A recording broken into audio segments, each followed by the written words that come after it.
Hello everyone, welcome to our classes.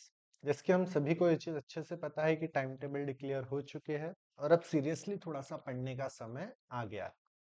तो आने वाले इस 4 से 5 वीडियोस की सीरीज में हम लोग ये पढ़ेंगे कि हाउस प्रॉपर्टीज के 16 मार्क्स हम कैसे कवर कर सकते हैं।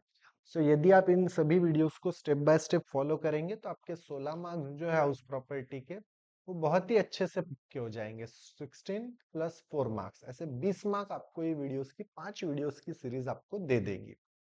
इसी के साथ साथ यदि अभी तक के आपने हमारा टेलीग्राम और व्हाट्सएप चैनल ज्वाइन नहीं किया है तो वो कर लीजिए ताकि हर वीडियोस का और हर नोटिफिकेशन आपको समय के साथ मिलता रहे।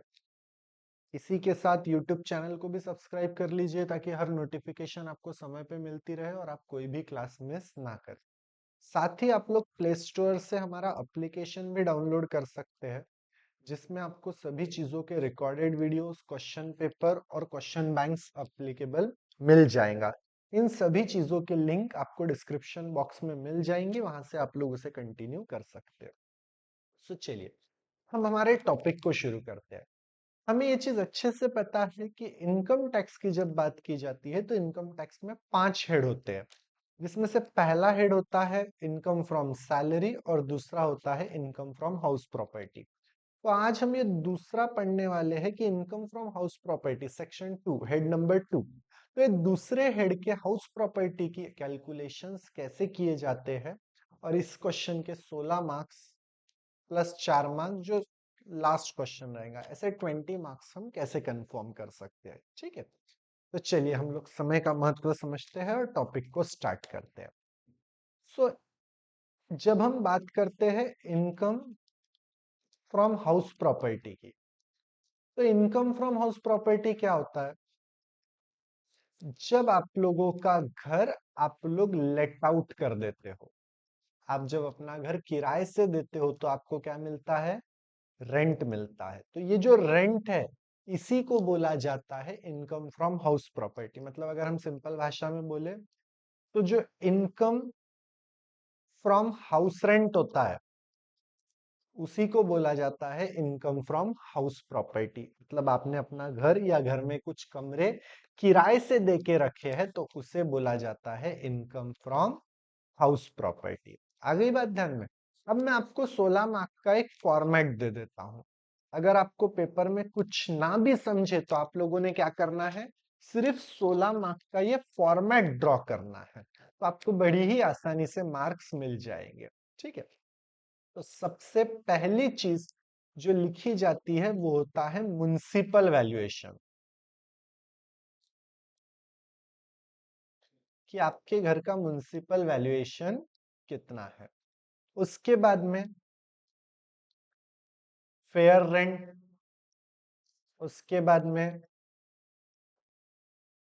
स्टैंडर्ड रेंट और लास्ट लिखा जाता है एक्चुअल रेंट रिसीव्ड। ये 4 नाम आप लोगों को इसी सीरीज में लिखने हैं।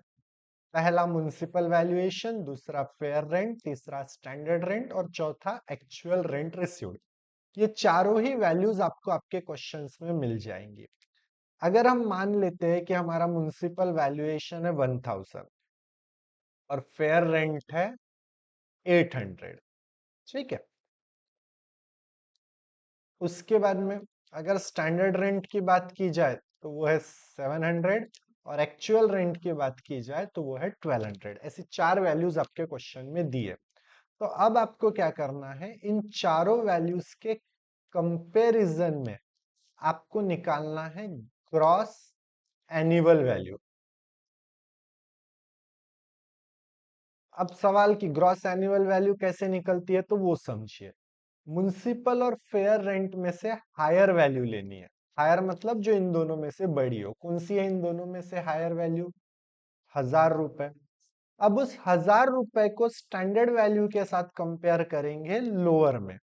मतलब 1000 को इस 700 के साथ कंपेयर करो, लोअर वैल्यू। तो अब 1000 और 700 में कम कौन सा है? 700। और फिर उसको फिर से कंपेयर करो एक्चुअल रेंट के साथ हायर वैल्यू में।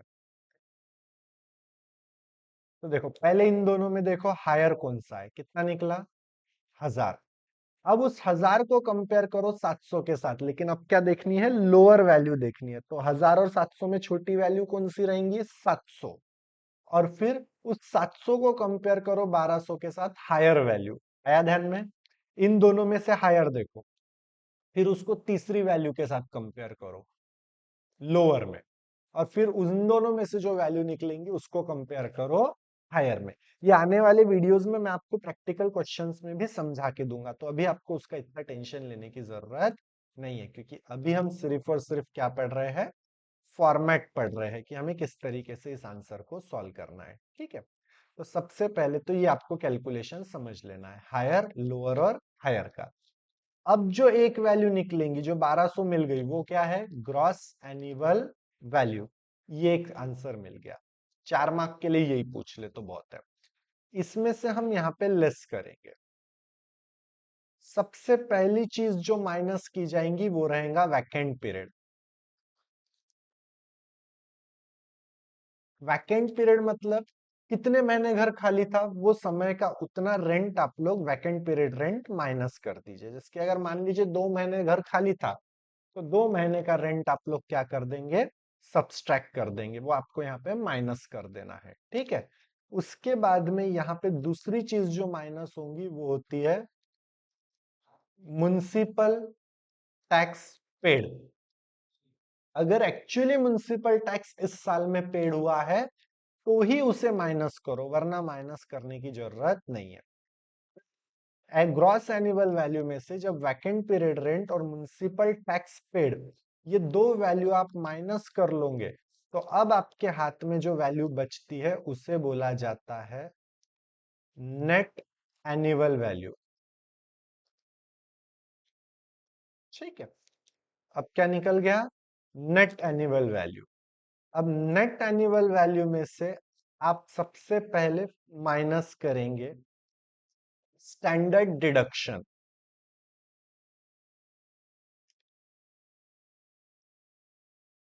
स्टैंडर्ड डिडक्शन रहता है 30% ऑफ नेट एनुअल वैल्यू। ये जो आपका नेट एनुअल वैल्यू है ना, इसका 30% स्टैंडर्ड डिडक्शन होता है जो आपको माइनस करना है। उसके बाद में आप माइनस करेंगे interest on loan for house construction. अगर आप लोगों ने घर के कंस्ट्रक्शन के लिए कोई लोन लिया है, तो उसका इंटरेस्ट आपको माइनस कर देना पड़ेगा। कि जिसकी मान लीजिए कई लोग लोन लेते हैं ना घर के लिए, मैंने इतने लाख का लोन लिया है, तो उस लोन पे का इंटरेस्ट आपको माइनस करना है। इंटरेस्ट में एक तो करंट ईयर इंटरेस्ट होता है, ठीक है, और एक होता है 1/5 ऑफ प्री कंस्ट्रक्शन इंटरेस्ट। एक क्या होता है करंट ईयर इंटरेस्ट, और एक क्या होता है 1/5 ऑफ प्री कंस्ट्रक्शन इंटरेस्ट। ये कैलकुलेशंस कैसे किए जाते हैं, ये मैं आप लोगों को जब प्रैक्टिकल क्वेश्चन समझा के दूंगा अगले वीडियो में, तब मैं आपको ये चीज समझा के दूंगा। ठीक है, तो इन दोनों की टोटल आप माइनस कर दीजिए। इन दोनों की टोटल माइनस करने के बाद अब जो आपको वैल्यू मिलेगा वो रहेगा income from house property, minus करने के बाद। अब आप इसमें ऐड कीजिए अनरिलीज रेंट। अनरिलीज रेंट क्या होता है, पिछले साल का कोई रेंट आपको नहीं मिला था और वो रेंट आपको आज मिल रहा है, तो उसे बोला जाता है अनरिलीज रेंट। अनरिलीज रेंट में से भी आप 30% माइनस कर देंगे। 30% ऑफ अनरिलीज रेंट मतलब यहां जो वैल्यू लिखेंगे उसका 30% माइनस करके बची हुई वैल्यू बाहर निकालेंगे और वो उसमें ऐड कर देंगे। तो अब आपको मिल जाएगा total taxable value of income from house property. बस इस फॉर्मेट के अलावा आपको एक भी नई चीज इसमें लिखने की जरूरत नहीं है। हाँ, यहाँ पे एक चीज और माइनस हो सकती है, जो ग्रॉस एनुअल वैल्यू में अपन ने माइनस की है ना, यहाँ पे अगर आप तीसरी चीज माइनस करेंगे तो यहाँ पे बिल्कुल एक चीज और माइनस हो सकती है, वो होता है अनरिलीज रेंट। जो रेंट आपको नहीं मिला है, अनरिसीव्ड रेंट बोल सकते हो आप लोग। तो वो अनरिसीव्ड रेंट या अनरिलीज रेंट यहाँ पे माइनस हो जाता है करंट ईयर का। और ये जो अनरिलीज रेंट है ये कौन सा है, ये लास्ट ईयर का। ये आपको प्रैक्टिकल क्वेश्चन में अपने आप समझेगा। तो फिलहाल आप क्या कीजिए, सिर्फ और सिर्फ ये फॉर्मेट ड्रॉ करके रख लीजिए। तो इसके कारण आपको कोई भी तकलीफ जाएंगी नहीं आने वाले कोई भी क्वेश्चन को सॉल्व करने के लिए। ठीक है, यहाँ पे 3 चीजें माइनस करनी है और यहाँ पे 2 चीजें, आपको आपका आंसर मिल जाएगा। ठीक है, थैंक यू वेरी मच। बाकी कोई भी डाउट हो तो आप नीचे कमेंट बॉक्स में कमेंट कर सकते हो। थैंक